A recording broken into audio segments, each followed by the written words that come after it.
ಇವತ್ತಿಗೆ ನೀವು ಹಗರಣದ ಮೇಲೆ ಹಗರಣ ಈ ಸುರಿಮಳೆನ ನೀವು ನಾವು ಎಲ್ಲ ಜನತೆಯು ನೋಡ್ತಾ ಇದ್ದಾರೆ. ಈ ಕೂಡಲೇ ಸಿದ್ದರಾಮಯ್ಯನವರು ರಾಜೀನಾಮೆ ನೀಡಲೇಬೇಕು. ಯಾಕಂತ ಹೇಳಿದ್ರೆ ವಾಲ್ಮೀಕಿ ಅಭಿವೃದ್ಧಿ ಎಸ್ ಟಿ ಜನರ ಹಣವನ್ನೇ ನುಂಗ್ತಾ ಇದ್ದಾರೆ. ಹೌದು, ಅಹಿಂದ ನಾಯಕರಂತ ಅನ್ನಿಸ್ಕೊಂಡವರು ಅಹಿಂದ ಅವ್ರಿಗೆ ಏನ್ ನ್ಯಾಯ ಒದಗಿಸ್ತಾ ಇದ್ದಾರೆ ಸಿದ್ದರಾಮಯ್ಯ ಅವರು. ನೋಡಿ, ವಾಲ್ಮೀಕಿ ಹಗರಣದಲ್ಲಿ ಹೇಗೋ ನಾನು ಬಚಾವಾದೆ, ಬೇರೆಯವ್ರು ಸಿಕ್ಕಾಕೊಂಡ್ರು ಅಂತ ನೀವು ತಿಳ್ಕೊಂಡಿರ್ಬೋದು. ಮೂಡ ಹಗರಣದಲ್ಲಿ ರೆಡ್ ಹ್ಯಾಂಡ್ ಸಿಕ್ಕಿದ್ದೀರಾ. ಎಲ್ಲ ಇಲಾಖೆ ಅಧಿಕಾರಿಗಳನ್ನ ಯಾವುದೇ ಒಂದು ನೋವಿಗೆ ನಾವು ಸ್ಪಂದನೆ ಕೇಳಿದ್ರೆ ಅವ್ರು ಏನು ಹೇಳೋದಿಷ್ಟೇ, ಅಂದರೆ 0.5% ಇರ್ಬೋದು, 7.25 ಇರ್ಬೋದು, 24.10 ಇರ್ಬೋದು, ಯಾವುದ್ರಲ್ಲೂ ಹಣ ಇಲ್ಲ ಅನ್ನೋದು ಒಂದೇ ಉತ್ತರ. ಅಂದರೆ ಈ ಮೂರರ ಹಣ ಎಲ್ಲಿಗೋಯ್ತು? ಮೂಡ ಪ್ರಕರಣದಲ್ಲಿ ಇವತ್ತು ಸಿಎಂ ಸಿದ್ದರಾಮಯ್ಯ ಅವರ ರಾಜೀನಾಮೆಗೆ ಒತ್ತಾಯಿಸಿ JDS ಮತ್ತು ಬಿಜೆಪಿ ಪ್ರತಿಭಟನೆ ನಡೆಸ್ತಾ ಇದೆ. ಅದರಲ್ಲೂ ಕೂಡ ಬೆಂಗಳೂರಿನ ಕೆಂಗೇರಿಯಿಂದ ಮೈಸೂರಿಗೆ ಪಾದಯಾತ್ರೆ ಹಮ್ಮಿಕೊಂಡಿದೆ. ಮತ್ತು ನಮ್ಮ ಜೊತೆ JDSನ ಕಾರ್ಯಕರ್ತರಿದ್ದಾರೆ, ಅವ್ರನ್ನ ಮಾತಾಡಿಸುವಂಥ ಪ್ರಯತ್ನ ಮಾಡ್ತೀವಿ. ಯಾಕಂದರೆ ಮೇಡಮ್, ಇವತ್ತು ಸಿಎಂ ಸಿದ್ದರಾಮಯ್ಯನವರ ರಾಜೀನಾಮೆಗೆ ಒತ್ತಾಯಿಸಿ ಪಾದಯಾತ್ರೆ ಮಾಡ್ತಾ ಇದ್ದೀರಿ. ಯಾವ ರೀತಿ ಹೋರಾಟವನ್ನು ಮಾಡ್ತೀರಿ, ಮುಂದೆ ಹೇಗಿರುತ್ತೆ? ನೋಡಿ, ನಾವು JDS ಅವರು ಮತ್ತು BJP ಜಂಟಿಯಾಗಿ ಪಾದಯಾತ್ರೆಯನ್ನು ಹಮ್ಮಿಕೊಂಡಿದ್ದೀವಿ. ಕಾರಣ ಏನು ಅಂತ ಹೇಳಿದ್ರೆ, ನಿಮ್ಗೆಲ್ಲರಿಗೂ ಗೊತ್ತಿರೋ ಹಾಗೆ ಮೂಡ ಹಗರಣದ ಪ್ರಕರಣವಾಗಿ ಸಿದ್ದರಾಮಯ್ಯ ಅವರು ಸರಿಯಾಗಿ ಸಿಕ್ಕಾಕೊಂಡಿದ್ದಾರೆ. ಅವರು ಮಾಡಿರೋ ಒಂದು CM ಆಗಿ ಈ ಒಂದು ಹಗರಣ ಮಾಡೇ ಇಲ್ಲ ಅಂತ ಕೂಡ ಹೇಳ್ತಾ ಇದ್ದಾರೆ. ರಾಜ್ಯಪಾಲರಿಂದ ಏನು ಶೋಕಾಸ್ ನೋಟಿಸ್ ಕೊಟ್ಟಿದ್ದಾರೆ, ಅದನ್ನು ಕೂಡ ಇಲ್ಲ, ನಾವು ಮಾಡಿಲ್ಲ, ಮತ್ತೆ ಹಿಂಪಡೀರಿ ಅಂತ ಹೇಳ್ತಾ ಇದ್ದಾರೆ. ಇದು ಯಾವ ರೀತಿ ನ್ಯಾಯ?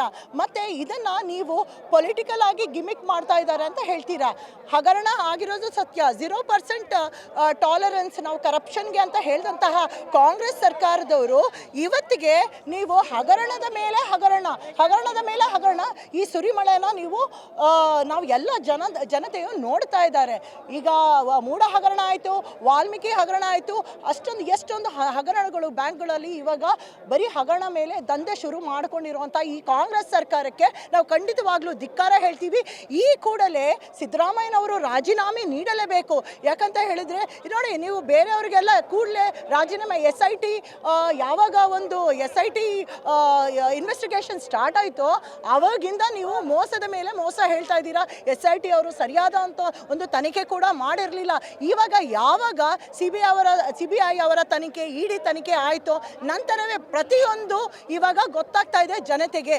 ಅಂದರೆ ಸಿದ್ದರಾಮಯ್ಯನವರು ಅಹಿಂದ ನಾಯಕರು ಅಂತ ಹೇಳಿರುವಂತಹ ಸಿದ್ದರಾಮಯ್ಯನವರು ಇವತ್ತು ವಾಲ್ಮೀಕಿ ಹಗರಣ ಮಾಡಿದ್ದೀರಾ, ಮೂಡ ಹಗರಣ.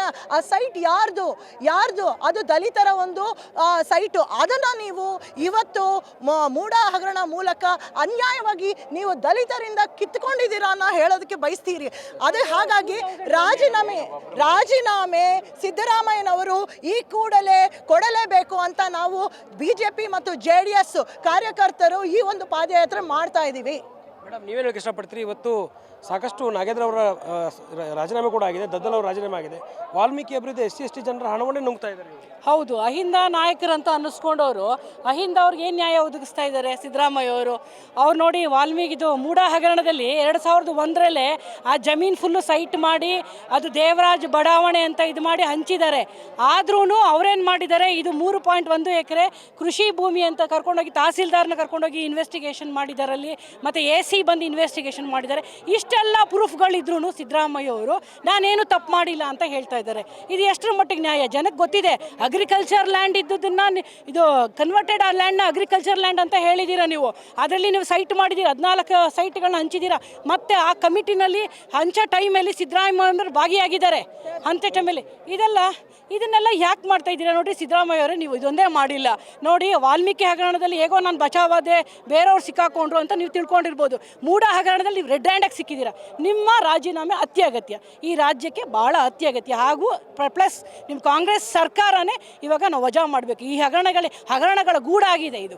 ಮೇಡಮ್, CM ಸಿದ್ದರಾಮಯ್ಯವರು ಸೀನಿಯರು ಆದರೂ ಕೂಡ ನಾನು ಏನು ತಪ್ಪು ಮಾಡಿಲ್ಲ ಅಂತಾರೆ. ಯಾವುದೇ ರೀತಿಯ ಅವ್ಯವಹಾರದಲ್ಲಿ ನನ್ನ ಹೆಂಡತಿ, ನನ್ನ ಪಾತ್ರ, ಬಾಮದ ಯಾರ್ದೂ ಇಲ್ಲ ಅಂತ ಹೇಳ್ತಾರೆ. ನೋಡಿ, ಯಾವಾಗಲೂ ಸತ್ಯನೇ, ಸುಳ್ಳುನೇ ಯಾವಾಗಲೂ. ನಾನು ಇವತ್ತಿನ ದಿವಸ ತಪ್ಪು ಮಾಡಿಲ್ಲ ಅಂತಂದರೆ ನಾನು ಮಾಡಿರ್ತಕ್ಕಂಥ ತಪ್ಪು ಜನರ ಬಾಯಿ ಮುಚ್ಚೋಕ್ಕಾಗಲ್ಲ. ನಾನು ಇವತ್ತಿನ ದಿವಸ ಜನಕ್ಕೆ ಗೊತ್ತಿದೆ ಹಗರಣ ಏನಾಗಿದೆ, ಏನು ತಪ್ಪುಗಳಾಗಿದೆ. 14 ಸೈಟು ಶ್ರೀಮತಿಯವರ ಹೆಸರಿನಲ್ಲಿ, ಒಂದಲ್ಲ ಎರಡಲ್ಲ. ಬಡವರಿಗೆ ಕೊಡ್ತಕ್ಕಂಥ ಸೈಟ್ಗಳನ್ನು 14 ಸೈಟು ಅವರು ಫ್ಯಾಮ್ಲಿಯವರಿಗೆ ಕೊಡಿಸಿದ್ರೆ ಯಾವ ನ್ಯಾಯ ರೀ? ಇವತ್ತು ತಪ್ಪು ಮಾಡಿಲ್ಲ ಅಂತ ಇರ್ತಿರಲ್ಲ, ತಪ್ಪು ಮಾಡಿದ್ದು ಒಪ್ಕೊಂಡ್ರೆ ಮರ್ಯಾದೆ ಜಾಸ್ತಿ. ನೀವು ಮಾಡೇ ಇಲ್ಲ ತಪ್ಪು ಅಂತಂದರೆ ಒಂದೊಂದು ಸೈಟು ಕೊಡೋಕ್ಕಾಗಲ್ಲ. ಯಾವ ಸೈಟ್ ಅದು? ಬಡವ್ರ ಸೈಟ್ ಕಿತ್ಕೊಂಡ. ನೀವು ನಿಮ್ಮ ಜಮೀನಲ್ಲಿ ಲೇಔಟ್ ಮಾಡಿ ಹಂಚ್ರಿ ಸೈಟು, ಯಾರು ಬೇಡ ಅಂತಾರೆ? 10 ಮತ್ತೆ ನೀವೇನು ಹೇಳಕ್ಕೆ ಇಷ್ಟಪಡ್ತೀರಿ? ಇವತ್ತು ಬಿಜೆಪಿ ಹಗರಣಗಳು ಕೂಡ ನಾವು ಹೊರಗೆ ತರ್ತೀವಿ ಅಂತ ಕಾಂಗ್ರೆಸ್ನವರು ಹೇಳ್ತಿದ್ದಾರೆ. ಮೊದಲನೇದಾಗಿ ಈಗ ಕಣ್ಮುಂದೆ ಹಗರಣಗಳು ನಡೆದಿರೋದಕ್ಕೆ ಮೊದಲನೇದಾಗಿ ಉತ್ತರ ನೀಡಲಿ ಇವರು. ಬಿ ಜೆ ಪಿ ಹಗರಣ ತರುವಂಥದ್ದು ಅವರ ಕಾಲದಲ್ಲಿ ಇವರು ಕೂಡ ಸ್ಟ್ರೈಕ್ ಮಾಡಿದ್ದಾರೆ, ಇವರು ವಿರೋಧ ಪಕ್ಷಗಳಾಗಿದ್ದಾಗ. ಅದನ್ನು ಕಾನೂನಾತ್ಮಕವಾಗಿ ಇವರು ಹೋಗಲಿ. ಈಗಾಗಲೇ ಎಲ್ಲರೂ ಹೇಳ್ದಂಗೆ ವಾಲ್ಮೀಕಿ ಹಗರಣ ಅಂದರೆ ಅಹಿಂದನ ಬೆನ್ನೆಲುಬಾಗಿ ಇಟ್ಕೊಂಡು ಅಹಿಂದದಿಂದ ಇವರು ಬೆಳೆದಂಥವ್ರು, ಜೊತೆಗೆ ಕಾನೂನಿನ ಬಗ್ಗೆ ಅರಿವಿರೋ ಅಂಥವ್ರು, ಲಾ ಓದಿದ್ದಾರೆ. ಇದು ಎರಡೂ ಗೊತ್ತಿದ್ದು ತಪ್ಪು ಮಾಡ್ತಾರೆ ಅಂದರೆ ಎಷ್ಟು ದಿಟ್ಟತನ ಇದೆ ಇವ್ರಿಗೆ, ಅಂದರೆ ಎಷ್ಟು ಬೇಜವಾಬ್ದಾರಿ ಇದೆ. ಇಂತಹ ಬೇಜವಾಬ್ದಾರಿ ವ್ಯಕ್ತಿ ರಾಜ್ಯದ ಜನತೆಗೆ ಏನಾದರೂ ಕಾಂಟ್ರಿಬ್ಯೂಟ್ ಮಾಡಲಿಕ್ಕೆ ಸಾಧ್ಯತೆ ಇದೆಯಾ? ಆ ದೃಷ್ಟಿಯಿಂದ ಅವರು ಆತ್ಮಾವಲೋಕನ ಮಾಡಿಕೊಂಡು ನಾನು ಮಾಡಬಾರ್ದಿತ್ತು, ಮಾಡಿದ್ದೀನಿ ಅಂದರೆ ನಾನು ನೇರವಾಗಿ ಇದಕ್ಕೆ ಹೊಣೆ ಆಗಿದ್ದೀನಿ, ಯಾರೋ ತಪ್ಪನ್ನು ತಿದ್ದಿ ಡಿಸಿಷನ್ ಮೇಕಾಗಿ ಅವ್ರಿಗೆ ಶಿಕ್ಷೆ ಕೊಡಿಸೋ ಜಾಗದಲ್ಲಿರೋ ಇವರೇ ಕೂಡ ತಪ್ಪು ಮಾಡಿರೋದ್ರಿಂದ ಜನರಿಗೆ ನ್ಯಾಯ ಒದಗಿಸೋ ದೃಷ್ಟಿಯಿಂದ, ಹಿಂದುಳಿದ ವರ್ಗದವ್ರಿಗೆ ನ್ಯಾಯ ಒದಗಿಸೋ ದೃಷ್ಟಿಯಿಂದ ವಾಲ್ಮೀಕಿ ಹಗರಣನ 10 ರೂಪಾಯಿ ಕದ್ರೂ ಕಳ್ತನೇ, 100 ರೂಪಾಯಿ ಕಳ್ತರೂ ಕಳ್ತನೇ, ಕಳ್ಳತನ ಅನ್ನೋದನ್ನ ಅವರು ಅಕ್ಸೆಪ್ಟ್ ಮಾಡ್ಕೊಂಡಿದ್ದಾರೆ. ಮಾಡ್ಕೊಂಡ ಮೇಲೆ ಅದಕ್ಕೆ ನ್ಯಾಯ ಒದಗಿಸ್ಬೇಕು ಅಂದರೆ ರಾಜೀನಾಮೆ ನೀಡೋ ಅಂಥದ್ದು ಸೂಕ್ತ ಅಂತ ನಾವೆಲ್ಲರೂ ಕೂಡ ಒತ್ತಾಯ ಮಾಡ್ತೇವೆ. ಇವತ್ತು ಗ್ಯಾರಂಟಿ ಯೋಜನೆಗಳಿಗೆ ಹಣ ಹೊಂದಕ್ಕಾಗದೆ SC/ST ಜನರ ಹಣವನ್ನು ಬಳಕೆ ಮಾಡಿಕೊಂಡಿದ್ದಾರೆ. ಅದಕ್ಕೂ ಕೂಡ ಸಾಕಷ್ಟು ವಿರೋಧ ವ್ಯಕ್ತಪಡಿಸಿ ಕೇಂದ್ರದಿಂದ ನೋಟಿಸ್ ಕೊಟ್ಟಿರೋದು. ಖಂಡಿತ. ಇವತ್ತು ನೋಡಿ, ನೀವು ಇವತ್ತು ಲೇಬರ್ ಡಿಪಾರ್ಟ್ಮೆಂಟನ್ನು ನೀವು ಗಮನಿಸ್ಬೋದು. ಈಗ ಕಾರ್ಮಿಕ ಇಲಾಖೆಯಲ್ಲಿ ಇವತ್ತು ಎಷ್ಟು ಜನ ಕಷ್ಟದಲ್ಲಿದ್ದಾರೆ. ಕಾರ್ಮಿಕ ಕಾರ್ಡನ್ನು ಕೊಟ್ಟು ಅಷ್ಟು ದುಡ್ಡನ್ನು ಇವರು ಡೈವರ್ಟ್ ಮಾಡಿದ್ದಾರೆ. ಅಷ್ಟು ಹಣನ ಡೈವರ್ಟ್ ಮಾಡಿರೋದ್ರೆ ಅವ್ರ ಮಕ್ಕಳು ಮದುವೆಗೆ ದುಡ್ಡಿಲ್ಲ, ಅವರೊಂದು ಆಕ್ಸಿಡೆಂಟ್ ಆದರೆ ಅವ್ರಿಗೆ ದುಡ್ಡಿಲ್ಲ, ಅವರ ಒಂದು ಪ್ರತಿದಿನ ಏನು ಒಬ್ರಿಗೆ 5,000 ಕೊಡ್ತೀರ ಅದು ಇಲ್ಲ. ಯಾವುದೇ ನಿಜವಾಗಿ ಇವರಿಗೆ ಓಟನ್ನು ಹಾಕಿರೋಂತಹ ಬಡತನದ ಏನು ತುಂಬ ಕೆಳಮಟ್ಟದ ಜನ, ಅವ್ರಿಗೆಲ್ಲ 10 ರೂಪಾಯಿ ತುಂಬ ಇಂಪಾರ್ಟೆಂಟು. 2,000 ಕೊಡ್ತೀವಿ ಅಂತ ಇಲ್ಲಿ ತೋರಿಸಿ ನೀವು. ಅಲ್ಲಿ ಸಮಾಜ ಕಲ್ಯಾಣ ಇಲಾಖೆಯಲ್ಲಿ ಅವ್ರ ಮಕ್ಕಳ ಹಣನ ಕಿತ್ಕೊಂಡಿದ್ದೀರಿ, ಇಲ್ಲಿ ಬಂದರೆ ನೀವು ಲೇಬರ್ ಡಿಪಾರ್ಟ್ಮೆಂಟಲ್ಲಿ ಇವ್ರ ಹಣನ ಕಿತ್ಕೊಂಡಿದ್ದೀರಿ. ಅದೇ ರೀತಿ ಸ್ಥಳೀಯ ಸಂಸ್ಥೆಗಳಲ್ಲೂ ಕೂಡ ಯಾವುದೇ ಸ್ಕೀಮ್ ಇಂಪ್ಲಿಮೆಂಟೇಷನ್ ಆಗ್ತಾ ಇಲ್ಲ. ಎಲ್ಲ ಇಲಾಖೆ ಅಧಿಕಾರಿಗಳನ್ನು ಯಾವುದೇ ಒಂದು ನೋವಿಗೆ ನಾವು ಸ್ಪಂದನೆ ಕೇಳಿದ್ರೆ ಅವ್ರು ಏನು ಹೇಳೋದಿಷ್ಟೇ, ಅಂದರೆ 0.5% ಇರ್ಬೋದು, 7.25 ಇರ್ಬೋದು, 24.10 ಇರ್ಬೋದು, ಯಾವುದರಲ್ಲೂ ಹಣ ಇಲ್ಲ ಅನ್ನೋದು ಒಂದೇ ಉತ್ತರ. ಅಂದರೆ ಈ 3ರ ಹಣ ಎಲ್ಲಿಗೋಯ್ತು?